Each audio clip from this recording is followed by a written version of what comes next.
Hey guys, what's going on? It's Andy the Mad Tatter here with a little tips and tricks video for you. So I've talked a lot about remote controls in my videos, but I've not really gone into any detail on how you test them when you don't have the appliance or the piece of equipment that they go with.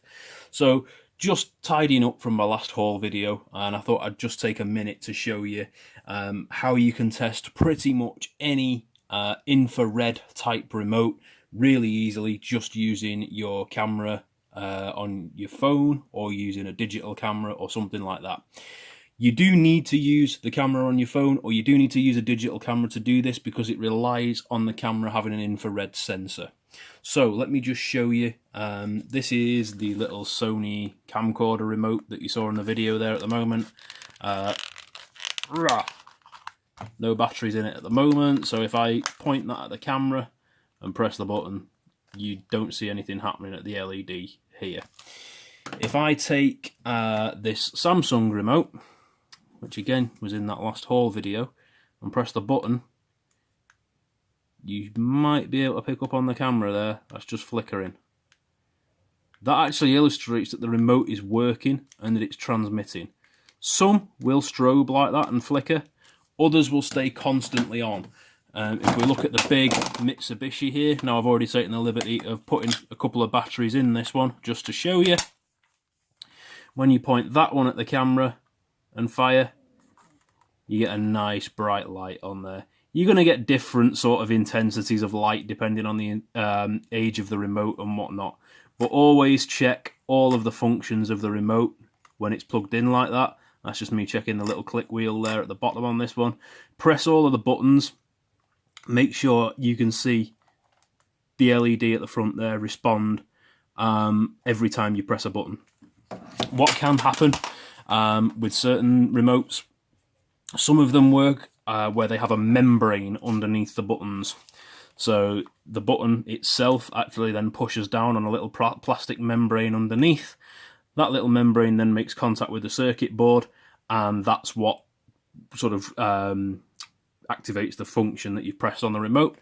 Other ones work off having sort of a little rubber grommet on the bottom of the button, which actually then itself pushes down on the contact on the circuit board and activates the remote function again. What can happen in both of those instances, if it's with a membrane type remote, over years of use of pressing the same sort of buttons, so things like your channel buttons, your volume buttons, your power buttons, they can quite often end up wearing through the membrane to the point where the little plastic membrane cracks and you can't get a particular button to work anymore. Actually, that's a point as well. Some of these older remotes do have an LED on the outside of them, and that's not one that's just visible to the phone camera. That's a bog standard LED. So some of them do have those as well that indicate that it's transmitting there.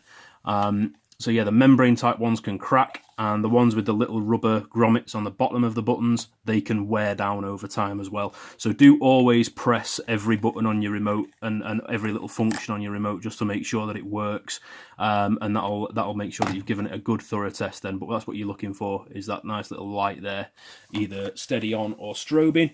Obviously something like the PlayStation remote there, that's a Bluetooth remote, so you know you can press that all day. There's nothing to transmit out of there to actually show you that there's any function on that one. So that needs to be tested either with a PlayStation or with some sort of Bluetooth scanning type of apparatus.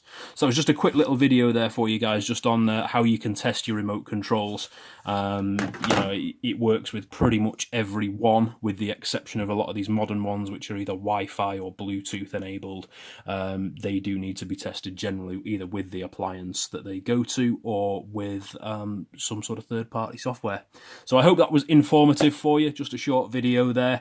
Thanks a lot for watching again, guys. If you enjoyed the video, leave me a like. If you didn't enjoy the video, leave me a dislike. Do feel free to leave your comments, whether they're positive or negative.